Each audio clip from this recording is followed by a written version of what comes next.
بسم اللہ الرحمن الرحیم۔ السلام علیکم۔ آج ہم بات کریں گے دو اہم ایشوز کے حوالے سے۔ پاکستان تحریک انصاف کے 8 کارکنان کی جناح ہاؤس حملہ کیس میں ضمانت منظور ہوئی ہے۔ دوسری طرف اہم پیش رفت سامنے آئی ہے۔ ڈاکٹر یاسمین راشد اور پاکستان تحریک انصاف کی جیل میں قید قیادت نے جیل سے ہی انتخابات لڑنے کا اعلان آج کیا ہے، اور آج بڑی دبنگ ان کی جانب سے غیر رسمی گفتگو کی گئی ہے عدالت میں۔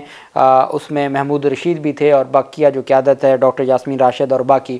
پرویز الہی کی درخواست ضمانت پر لاہور ہائی کورٹ میں اہم سماعت ہوئی، اس کی تفصیل بھی میں آپ کے ساتھ شیئر کروں گا، اور ساتھ میں آپ کو بتاؤں گا کہ بالآخر اسلام آباد سے ثواب بھی منتقل کیا گیا ہے اسد قیصر کو، اور ان کے خلاف جو مقدمہ تھا اس مقدمے کو ہی آگے بڑھایا گیا ہے، اس کی تفصیل بھی میں آپ کے ساتھ شیئر کروں گا۔ اور پشاور ہائی کورٹ میں نگران وزیر اعلیٰ خیبر پختونخوا کی تقرری کو چیلنج کر دیا گیا، اس کے اوپر بھی ہم بات کریں گے۔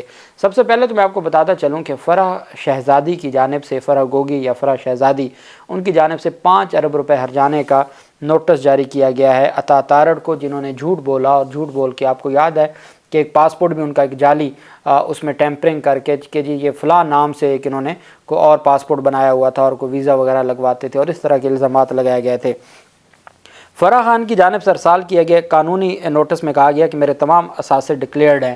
عطا تارڑ نے پریس کانفرنس میں اثاثوں کے حوالے سے من گھڑت الزامات لگائے ہیں۔ انہوں نے بے بنیاد اور من گھڑت الزامات عائد کر کے ساکھ متاثر کرنے کی کوشش کی ہے۔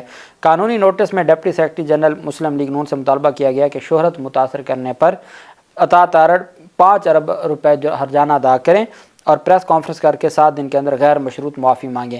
فرح خان کی جانب سے اپنے وکیل اظہر صدیق ایڈوکیٹ کی توسط سے ارسال کیے گئے قانونی نوٹس میں خبردار کیا گیا کہ اگر عطا تارڑ نے معافی نہ مانگی اور ہرجانہ ادا نہ کیا تو عدالت سے رجوع کیا جائے گا، اور عدالت کے ذریعے پھر کارروائی کی جائے گی۔ تو یہ پیش رفت سامنے آئی ہے، اور اس پر یہ کارروائی آگے بڑھائی جا رہی ہے، اور اب ہرجانے کی جو کارروائی ہے وہ آگے بڑھے گی، اور میں سمجھتا ہوں کہ یہ کارروائی درست ہے کہ اگر آپ کو لگتا ہے کہ کوئی اس طرح کا کوئی معاملہ ہے تو ضرور قانون کے مطابق آپ اپنا جو حق ہے وہ لیں۔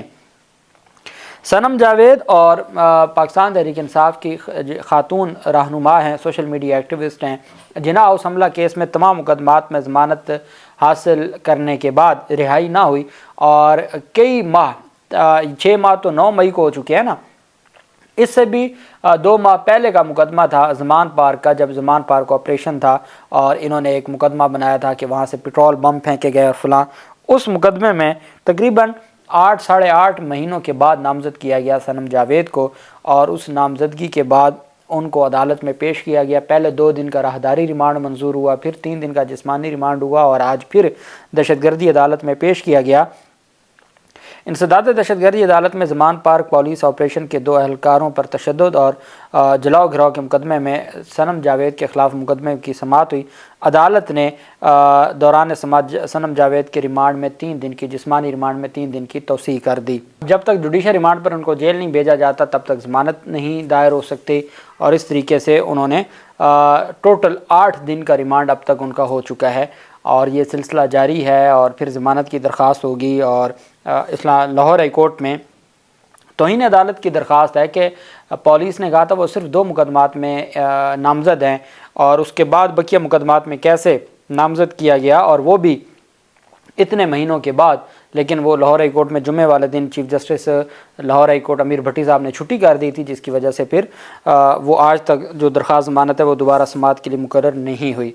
ڈاکٹر یاسمین راشد کے خلاف انسداد دہشت گردی عدالت میں شیر پاؤ پل پر پولیس گاڑیاں جلانے اور اداروں کے خلاف گفتگو کے مقدمے پر سماعت ہوئی۔ دوران سماعت پروسیکیوشن نے 280 صفحات پر مشتمل چالان عدالت میں پیش کر دیا۔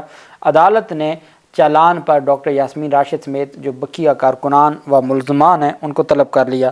عدالت میں پیش کیے گئے چالان میں 4 ملزمان یاسمین راشد، رانا تنویر، ریاض حسین اور ضیاء خان کو نامزد کیا گیا ہے۔ یاسمین راشد کے خلاف مقدمے کے چالان میں 45 گواہان کی فہرست بھی شامل ہے۔ وہ 45 گواہان ان کے خلاف مقدمے میں آرگومنٹس کریں گے، اور اپنی شہادت ریکارڈ کروائیں گے، اور اس پر جرا ہوگی ڈاکٹر یاسمین راشد کی جانب سے۔ جبکہ دوسری جانب ڈاکٹر یاسمین راشد کے خلاف جو مقدمہ تھا، آج ان کو جوڈیشل ریمانڈ پر جیل پیش کیا گیا تھا، اور اس میں عدالت کی جانب سے اہم پیش رفت سامنے آئی۔ اعجاز چودھری، میاں محمود رشید، عمر سرفراز چیمہ اور دیگر عدالت میں پیش ہوئے، اور عدالت نے استفسار کیا کہ عدالت کی جانب سے پاکستان تحریک انصاف کے وکلاء نے عدالت کو کہا کہ اگر عدالت اجازت دے تو میں کچھ گزارشات کرنا چاہتی ہوں۔ ڈاکٹر یاسمین راشد نے کہا کہ اگر عدالت اجازت دے تو میں عدالت کے سامنے کچھ کہنا چاہتی ہوں۔ ہم نے الیکشن لڑنے ہیں، اعجاز چودھری، میاں محمود الرشید اور عمر سرفراز چیمہ سمیت ہم سب نے الیکشن لڑنے ہیں۔ عدالت نے استفسار کیا کہ کیا الیکشن کے لیے جیل سے باہر ہونا لازمی ہے؟ پی ٹی آئی رہنما نے کہا ضروری نہیں، لیکن الیکشن کمپین تو کرنی ہے۔ جج ارشد جاوید نے ریمارک کیا کہ آپ کا ایک مقدمہ کا چلان آ گیا، لیکن مجھے نہیں علم کہ آپ پر کتنے مقدمات ہیں۔ اس کیس کا باقی ملزمان کی حد تک چلان طلب کیا ہے، چلان آ جائے گا تو اس کو کچھ ہفتوں میں نمٹا دیں گے۔ ڈاکٹر یاسمین راشد نے کہا کہ 6 ماہ 3 دن سے مجھ سمیت 15 عورتیں جیل میں ہیں۔ ہم عدالتوں پر یقین رکھتے ہیں، ہمیں انصاف دیا جائے گا۔ عدالت نے ریمارکس دیا کہ ہم گواہوں کو شارٹ لسٹ کرتے ہیں۔ یاسمین راشد نے کہا کہ میاں والی، قصور، فیصل آباد مختلف اذرا سے 13 مقدمات میں مجھے گرفتار کرنے آ گئے ہیں۔ عدالت نے ریمارکس دیا کہ یہ انتظامیہ کا کام ہے، ہم نے تو قانون کے مطابق کام کرنا ہے، لیکن پاکستان تحریک انصاف کی جو آئرن لیڈی ہے اس کی جانب سے کہا گیا کہ جی میں تو انتخابات لڑوں گی۔ ساتھ میڈیا نمائندوں سے بات کرتے ہوئے، غیر رسمی گفتگو کرتے ہوئے ڈاکٹر یاسمین راشد نے کہا کہ مجھے یہ جیل سے باہر نکالیں، میں شہباز شریف اور نواز شریف دونوں کے مقابلے میں انتخابات لڑوں گی اور ان کی ضمانتیں ضبط کرواؤں گی۔ انہوں نے ہمیں انتقام کا نشانہ بنایا ہے اور ہمارے خلاف، انہوں نے کہا میرے سمیت 15 خواتین ہیں وہ جیل میں ہیں، 6 ماہ ہو گئے ہیں، 3 دن ہو گئے ہیں ہم جیل میں ہیں، اور ہمارے خلاف چلان اب آنا شروع ہوئے ہیں اور ہماری ضمانتیں مختلف بہانوں سے، ہیلے بہانوں سے پینڈنگ کروائی جا رہی ہیں اور ان پر کارروائی آگے نہیں بڑھائی جا رہی۔ تو ہم ہر صورت انتخابات تو لڑیں گے، بھلے ہم جیل میں ہوں یا جیل سے باہر ہوں۔ دوسری جانب اینٹی کرپشن عدالت لاہور میں محمد خان بھٹی کو غیر قانونی پرنسپل سیکرٹری تعینات کرنے کے مقدمے پر پرویز الہی کی درخواست ضمانت پر سماعت ہوئی۔ جج ارشد حسین بھٹا نے ضمانت بعد از گرفتاری پر سماعت کی۔ پروسیکیوشن نے عدالت کو بتایا کہ مقدمہ کا ریکارڈ لاہور ہائی کورٹ میں پیش کیا گیا ہے۔ عدالت نے پروسیکیوشن سے مقدمے کا ریکارڈ کل 15 نومبر کے لیے طلب کر لیا۔ آئندہ عدالت نے کہا کہ آپ کل ریکارڈ بھی لے کر آئیں اور اپنے آرگومنٹس بھی کریں، عدالت آپ کے بحث سن کے اس پر فیصلہ کر دے گی۔ عدالت اب مزید اس کو ڈیلے میں نہیں رکھے گی اور الٹیمیٹلی جو ضمانت کی درخواست ہے پرویز الہی کی، اس کو اب سنا جائے گا اور اس کو قانون کے مطابق ڈیسائیڈ کیا جائے گا۔ مزید عدالت کی جانب سے کہا گیا کہ آپ کو موقع نہیں دیا جائے گا۔ اسد کیسر پاکستان تحریک انصاف کے رہنما بھی ہیں، سابق سپیکر ہیں، پاکستان تحریک انصاف کی سیاسی کمیٹی کے سربراہ ہیں۔ ان کو گرفتار کیا گیا تھا ثوابی کے ایک مقدمے میں، گرفتار اسلام آباد پولیس نے کیا تھا۔ اسلام آباد پولیس نے ان کو عدالت پیش کر کے 1 ہفتے کے لیے جوڈیشل ریمانڈ پر اڈیالہ جیل بھجوا دیا۔ پاکستان تحریک انصاف اسلام آباد ہائی کورٹ آئی کہ جناب یہ ریمانڈ کیسے ہو سکتا ہے، ان کا جس مقدمے میں وہاں بھیجیں اتنے دن تو وہ وہاں گزاریں گے تو ضمانت ہو جائے گی۔